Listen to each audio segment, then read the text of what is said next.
nada fuera de tu voluntad. No son los astros ni el azar, ni la fuerza de mi mano. Es tu palabra eterna la que sostiene la realidad.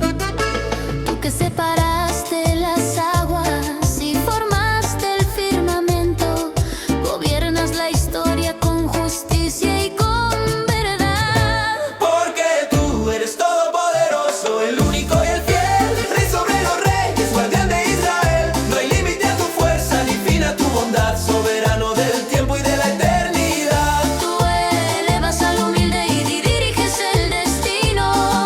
Tú eres la luz que marca nuestro camino. Si subo a los cielos, ahí estás tú presente. Si bajo al abismo, tu decreto se hace oír.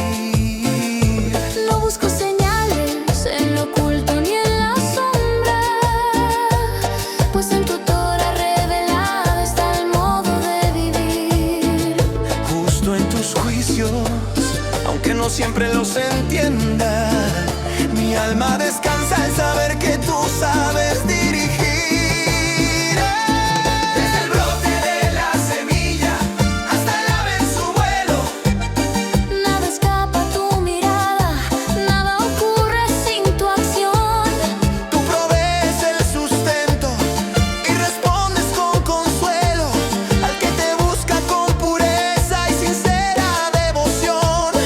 No hay muralla ni decreto que tu mano no transforme, pues tú eres quien da vida y renueva la creación. No confiamos en príncipes ni en el hombre de barro, Que hoy respira y mañana vuelve a su raíz. nuestra fuerza es tu nombre, nuestra roca y amparo, el creador de todo.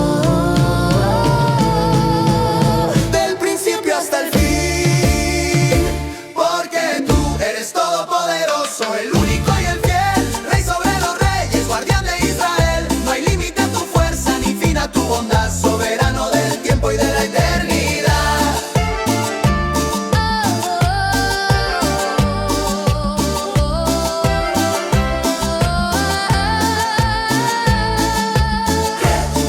Tú eres todopoderoso, tú eres todo con poder, tú eres todopoderoso.